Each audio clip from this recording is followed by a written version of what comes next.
तो शुरुआत में मैं आपसे एक सवाल पूछना चाहता हूँ। क्या तुमने कभी किसी से प्यार किया? क्या तुमने कभी किसी को दिल दिया? मैंने तो किया, सॉलिड वाला। तो ये कहानी कुछ वक्त पहले की है। तब हम शायरी नहीं, इश्क किया करते थे। तो इस पर 2 लाइनें लिखी थी। शायरी से मोहब्बत थी उन्हें, शायरी से मोहब्बत थी उन्हें, शायर से होती तो शायरियाँ होती। उस वक्त ज़िंदगी में प्यार का मौसम चल रहा था। इश्क और मोहब्बत आसमान छू रही थी। गानों की प्लेलिस्ट में इमरान हाशमी के सारे गाने डाउनलोड थे। यार जब प्यार में होते हैं ना तो लाइफ थोड़ी अलग ही बन जाती है। मतलब हर चीज़ में आपको प्यार दिखता है। रोमांटिक गानों में भी आपको डीप मीनिंग समझ आ जाती है।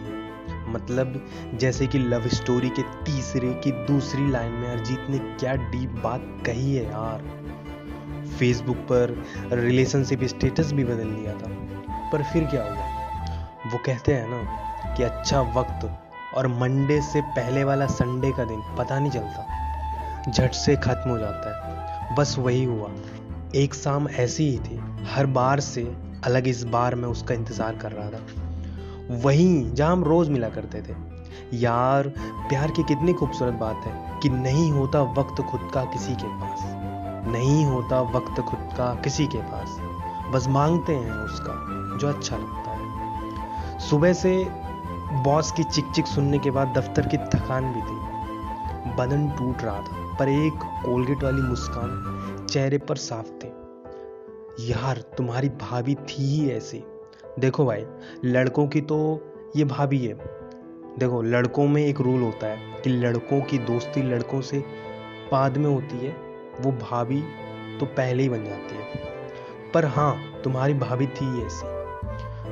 वो माई काइंड ऑफ गर्ल, वो स्पेशल वाली यार। मतलब जो जिंदगी में ना प्यार और यार दोनों बन जाती है।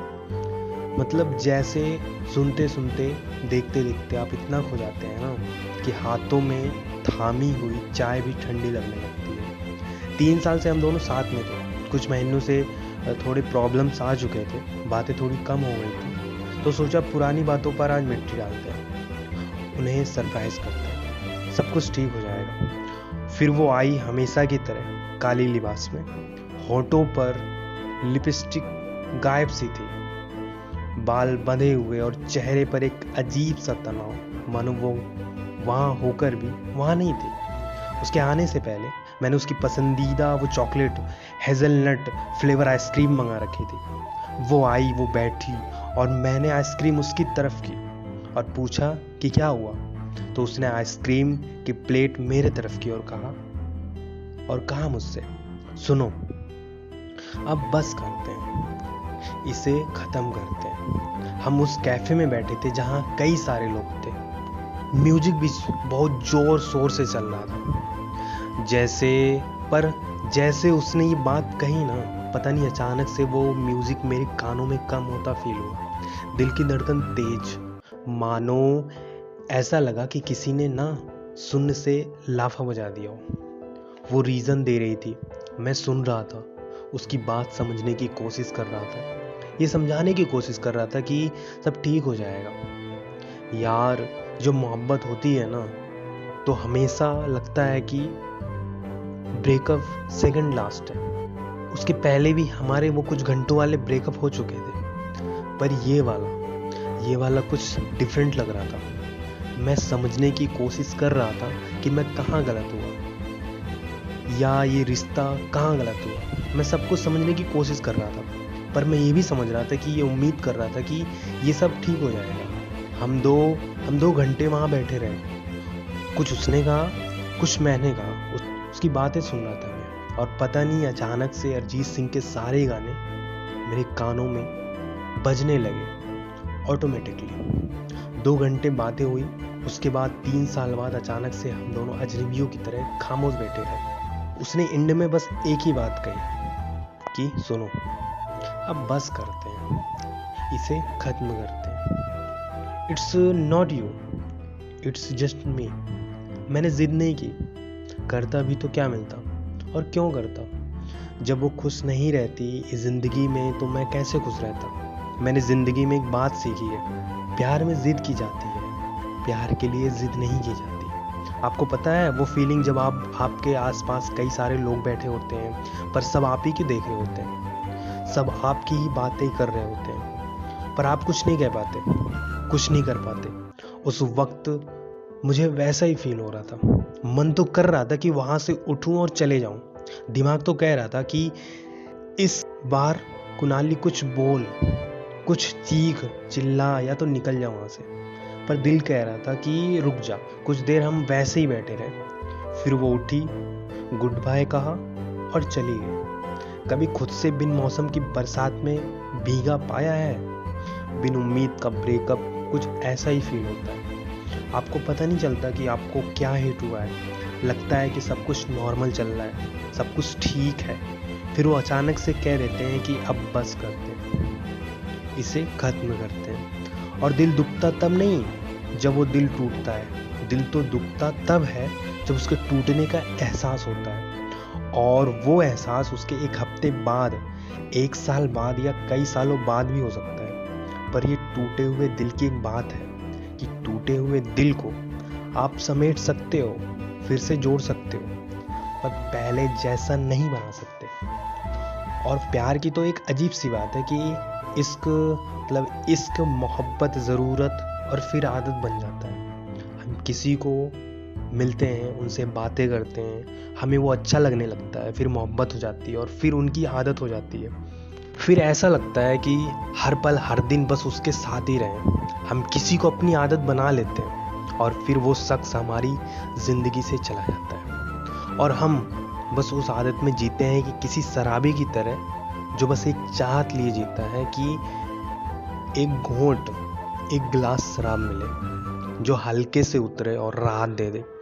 हम भी तो बस किसी एक शख्स की आदत में जीते हैं कि एक बार फ़ोन पर बात हो जाए, एक मुलाकात हो जाए, एक उम्मीद में जीते हैं।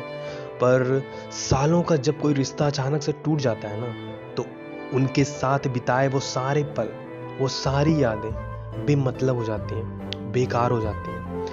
याद रह जाता है वो एक पल जब वो शख्स आपको छोड़कर चला जाता है, और वो पल आप हर दिन याद करते हो, हर पल जीते हो। पता है जब ब्रेकअप होता है ना, तो सबसे पहले क्या टूटता है? Self confidence. क्योंकि आप उस रिलेशनशिप की हर लड़ाई के लिए, रिलेशनशिप की हर गलती के लिए खुद को ब्लेम करते हो। आपको लगता है कि यू डोंट डिजर्व लव, लगता है कि मुझ में ही कुछ कमी है। और उस प्यार के लिए जब आप दुनिया भर को छोड़ देते हो, सबसे दूर चले जाते हो वो शख्स के लिए, और जब वो एक शख्स भी आपके साथ नहीं रहता ना, तो आप खुद को बहुत अकेला पाते हो। पर यह अकेलापन की खूबसूरत बात है कि अकेलेपन में आप खुद के पास आ जाते हो, आप खुद को फिर से जानते हो। पर इससे पहले एक अजीब सा फेस आता है, एक यूनिक सा मूव ऑन वाला फेस। ब्रेकअप के बाद लोग मूव ऑन करने की बहुत कोशिश करते हैं, कुछ नए रिलेशनशिप में चले जाते हैं, कुछ लोग कैजुअल डेटिंग करते हैं, कुछ लोग टिंडर ज्वाइन कर लेते हैं, एक डिस्ट्रैक्शन तलाशते हैं। मैंने ऑनेस्टली सब कुछ ट्राई किया, दोस्तों के साथ दारू पी, अरिजीत के सारे गाने सुने, सब कुछ ट्राई किया, पर एंड में मुझे एक ही बात याद आई कि ये सब ना डिस्ट्रैक्शन ही तो है। ये सारे लोग सफ़र में आपके साथ ही तो हैं, जो सिर्फ सफ़र में साथ रहेंगे, और मंजिल पर तो आप बस खुद को अकेला ही पाओगे। मैंने तब जाना कि मुझे उसे फिर से पाना नहीं था, बल्कि खुद को अपनाना या आईने में देख फिर से मुस्कुराना था। हम प्यार की बहुत बातें करते हैं, एक तरफा प्यार की बहुत बातें करते हैं, किसी और से प्यार की बहुत बातें करते हैं, पर खुद से वाले प्यार की क्यों बात नहीं की जाती? सेल्फ कॉन्फिडेंस और सेल्फ लव के बीच में एक यूनिक सा कनेक्शन होता है। ज़िंदगी में सेल्फ कॉन्फिडेंस होना बहुत ज़रूरी है, पर खुद के लिए प्यार होना उससे भी ज़्यादा ज़रूरी है। जापान में ना एक बड़ी प्यारी सी रिचुअल है, जब वहाँ कोई बोल टूटता है ना, तो उसे फेंकते नहीं, बल्कि उसे सोने या चांदी से फिर से जोड़ लेते हैं। उसकी वैल्यू बढ़ाने के लिए जब हमारा दिल टूटता है ना, तो क्यों ना हम उसे सेल्फ लव से जोड़ें, उसकी वैल्यू बढ़ाएं। कुछ लाइनें लिखी थी मैंने कि लैला लैला चिल्लाया, मजनू घूमा सारे ज़माने में, उसको खोया पर फिर खुद को पाया, खुद से मिला उसी ज़माने में।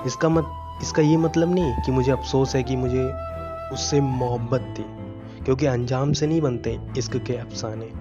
ब्रेकअप था तो था यार, पर मैं आज खुश हूँ कि आज मैं खुद से मोहब्बत करता हूँ। बिन मौसम की किसी बरसाती में मैं आज घूमता हूँ, नाचता हूँ, गाता हूँ खुद में।